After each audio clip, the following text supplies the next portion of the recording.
오늘도 하나님 말씀 앞에 서게 되어 여러분 모두 주의 이름으로 축복합니다. 스가랴서 5장 4절 말씀 함께 봅니다. 스가랴 5장 4절 만군의 여호와께서 이르시되 내가 이것을 보냈나니 도둑의 집에도 들어가며 내 이름을 가리켜 망령되이 맹세하는 자의 집에도 들어가서 그의 집에 머무르며 그 집을 나무와 돌과 아울러 사르리라 하셨느니라 하니라. 아멘. 오늘은 죄의 심판이란 주제로 하나님의 말씀 같이 나누도록 하겠습니다. 우리에게 인생에 많은 짐들이 있고 또 해야 될 사명들이 있다라고 했어요.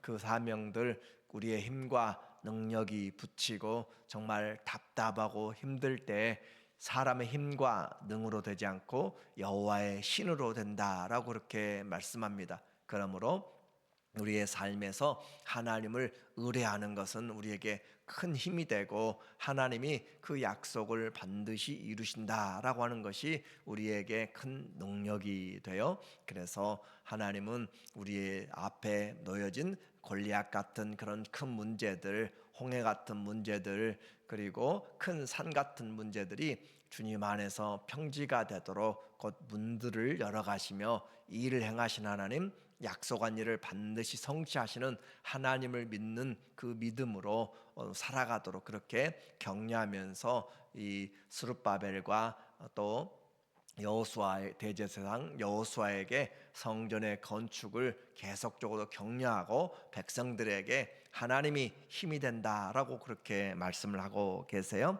오늘 5장에서는 6번째와 7번째 환상을 우리에게 보여주고 있는데 날아가고 있는 두루마리 그 환상과 또 한 여인이 에바라고 하는 바스켓에 그렇게 들려서 저 시나일 땅으로 가게 되는 환상을 보게 됩니다. 죄와 다 관련되어 있는 환상들을 보게 돼요.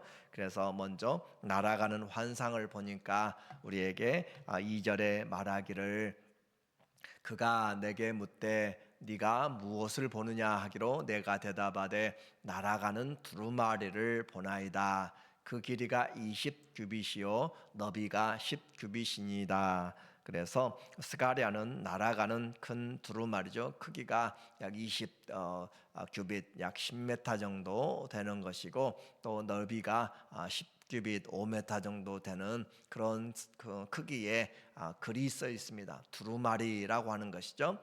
글씨가 써 있는 것인데 양면에 써 있어요. 그렇게 해서 말씀이 기록된 이것은 축복이 아니라 저주의 두루마리였습니다. 3절에 보니까 말하기를 그가 내게 이르되 이는 온 땅에 내리는 저주라. 온 땅에 내리는 저주가 말씀으로 그렇게 임하고 있어요.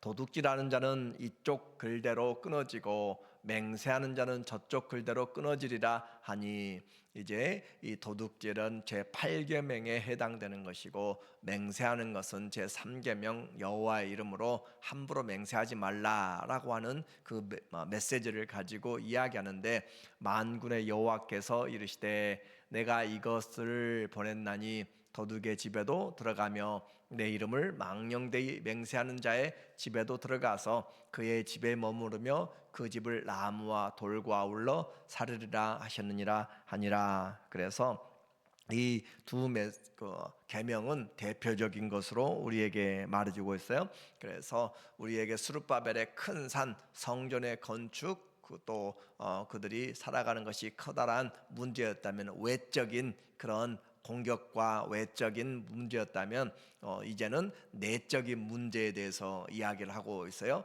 우리 내면의 가장 큰 것은 우리 안에 있는 죄의 문제입니다. 그래서 이스라엘 백성이 죄 때문에 바벨론의 포로로 끌려갔고 그 죄의 값을 감당하면서 70년 만에 다시 돌아왔는데 여전히 그들 안에서 포로지에서 돌아와서 황폐된 땅에서 삶을 살아가면서 약육강식의 그런 모습으로 그렇게 살아가고 있고 여전히 남의 것을 도둑질하고 거짓하고 속이는 그런 일들을, 그래서 신앙과 삶의 그 안에서 내면적인 그 삶이 무너져 내리는 것들을 가장 두렵게 생각해야 될 거예요. 그래서 우리 신앙의 모습에서도 하나님을 믿고 있는데 우리의 삶이 하나님 앞에서 말이 변하지 않고 생각이 변하지 않고 행동이 변하지 않고 그런 우리의 습관들이 변하지 않는 것에 대해서 우리는 참 신중하게 생각을 해야 될 필요가 있어요. 그래서 내적으로 하나님 앞에 올바로 되어지지 못한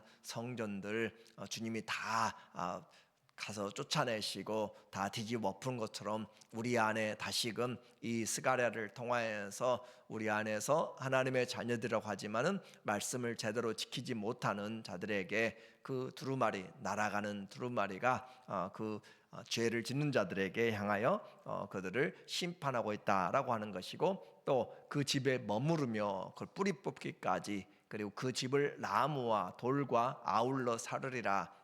나무와 돌까지 전부 다 불태울 정도로 하나님이 철저하게 심판하신다라는 것을 말씀하고 있죠. 그래서 우리의 삶이 거짓 위에 세워지거나 남의 것들을 가지고 그렇게 부를 축적하고 자기의 유익을 구하게 되면 반드시 무너지게 된다라고 하는 거예요. 그래서 우리 성도들에게 또 교회에 내면적으로 거룩함을 쫓아가는 것, 곧 다른 말로 성화되어 가는 과정은 정말로 중요합니다. 신앙생활 하면 할수록 정말 주님 닮아가는 일에 나는 왜 그렇게 주님을 닮아가지 못할까, 그것을 보면서 애통할 줄 알고, 주님의 말씀이 내게 가까이 있는데 여기선 지금 날아가고 있잖아요. 날아가고 있는 것은 어떻게 붙잡기도 쉽지 않지만, 그러나 우리에게는 지금 손에 쥐어진, 우리 귀에 들려지는, 눈에 보여주는 이 말씀이 사방에 있어도 그 말씀을 우리는 귀한 줄로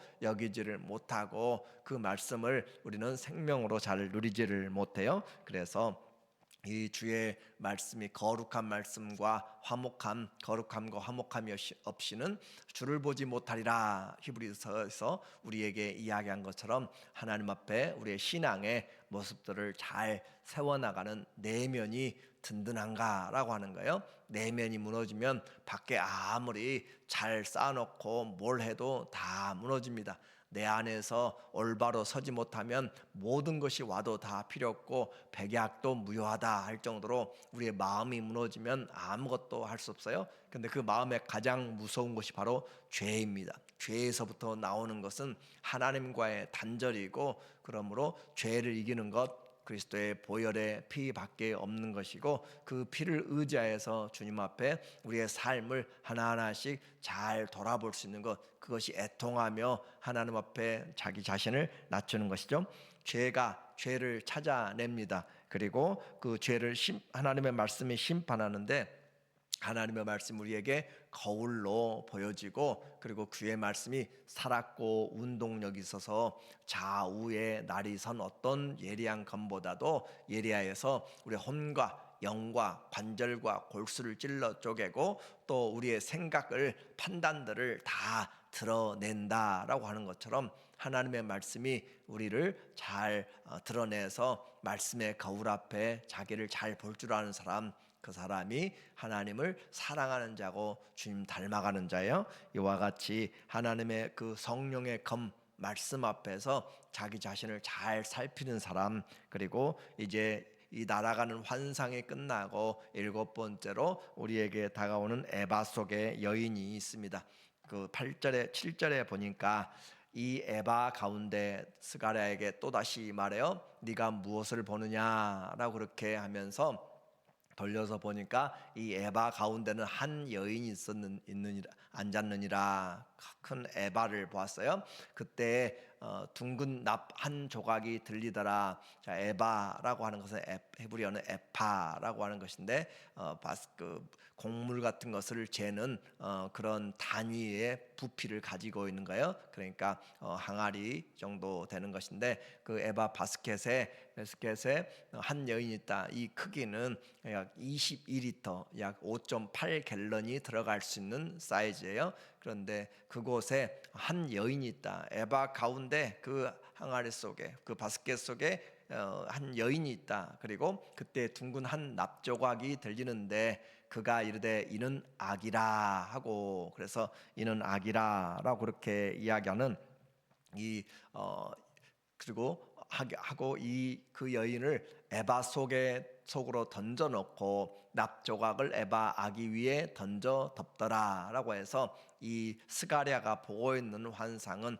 하나의 바스켓과 그리고 그곳에 여인을 던져 놓고 그리고 그 위에 납으로 올려놓는 그런 모습이에요. 마치 사람을 납치하는 것 같이 행하는 것인데, 여기서 이 악이라라고 했는데 그 여인을 악으로 표현한 것은 이 악이라고 하는 리사라고 하는 히브리어가 여성 명사이기 때문에 의인화시켜서 그렇게 한 것이에요. 그래서 이 여인을 에바 속에 던져놓고 납조각을 에바 아기 위에 던져서 덮어서 악이 나오지 못하도록 그렇게 하는 표현입니다. 항아리에 갇힌 악이죠. 세상에 퍼지지 못하도록 그렇게 덮어놓고 있지 않고 이제 두 여자가 와서 이 에바를 들고 옮겨가요. 9절에 보면 말하기를 내가 또 눈을 들어 본즉, 계속적으로 보고 있는 상황이에요. 그가 이 스가랴가 보고 두 여인이 나오는데 학의 날개 같은 날개가 있고 그 날개에 바람이 있더라. 그들이 그 에바를 천지 사이에 들었기로. 그래서 에바 안에 갇힌 여인이 있고 이제 밖에서 두 여인인데 아마 천사 같은 역할을 하는 것 같아요.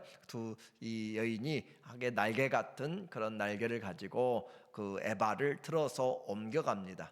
그가 내게 이르되 그들이 시날 땅으로 가서 그것을 위하여 집을 지으려 함이라. 그래서 어디로 갑니까? 라고 스가랴가 물어보니까 그 두 여인이 대답하는 내용이 시날 땅으로 옮긴다라고 하는 거죠. 그래서 준공되면 그들이 제 처소에 머물게 되리라 하더라. 시날 땅, 우리는 바벨로 그렇게 알려져 있어요. 노아의 홍수 이후에 그곳에서 그들이 바벨에서 탑을 쌓고 하나님을 거역하는 성을 하늘 꼭대기까지 쌓아놓고 흩어지기를 원치 않았던 반역의 장소였고, 그곳으로 옮겨서 그곳에 놓는다. 그 말은 다시 말하면 하나님께서 이스라엘 안에서 거짓된 것, 사악한 것들을 다 뿌리 뽑아서 거룩하게 만든다라고 하는 것으로, 그렇게 우리에게 지금 이 일곱 번째 환상에 대해서는 죄에 대한 문제를 우리에게 지적하고 있습니다.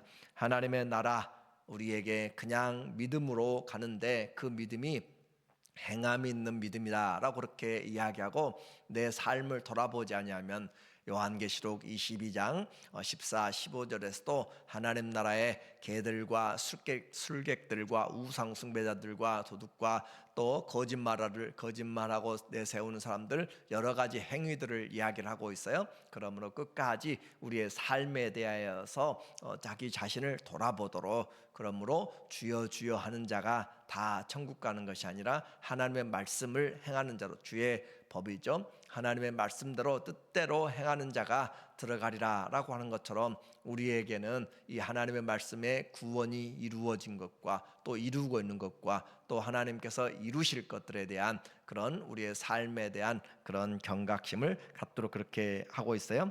오늘 본문에 이 갇혀있는 여인 악에 대하여서 우리에게 날아가는 말씀, 이 모든 것들은 우리에게 그 말씀을 비추어 보아서 우리 삶이 하나님 앞에 날마다 올바로 가고 있는지를 보게 만들고, 정말 성전을 짓는 것도 중요하지만 그보다 더 중요하게 하나님이 보시는 것은 그 성전에 합당한 삶, 주의 성전에 하나님의 나라에 들어갈 자 누구인가. 시편 24편에 보면은 그 손으로 죄악을 행치 아니하고 입술로 범죄치 아니하고 그렇게 우리의 삶을 하나님께 돌아보는 자라라고 그렇게 말씀하고 있어요. 그래서 우리의 이 교회나 우리의 삶에서 하나님이 악을 얼마나, 죄를 뿌리 뽑기를 원하시는지, 그러므로 우리의 삶을 하나님, 우리가 얼마나 죄에 연약하고 쉽게 넘어지는지 그 부분들을 하나님 앞에 맡기면서,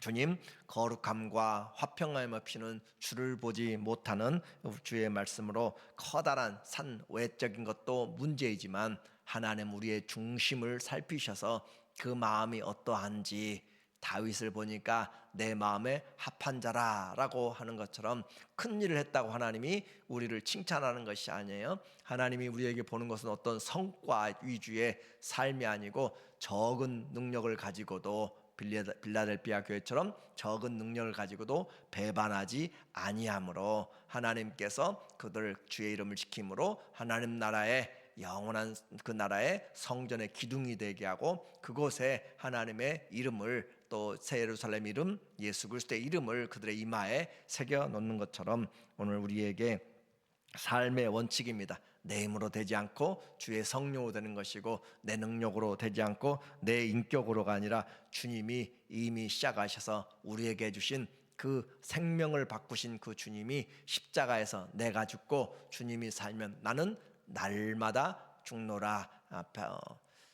고린도전서 15장 31절에 바울은 내가 날마다 죽노라라고 그렇게 말하는 것은 죄에 대하여서 죽고 그리스도와 하나님이 우리 안에서 사시는 삶을 표현하고 있어요. 오늘도 죄에 대하여서 세상에 대해서 내가 못 박히고 하나님에 대해서 살아나는 그런 말씀이 살아나는 삶이 되시기를 예수님의 이름으로 간절히 축원합니다. 아멘.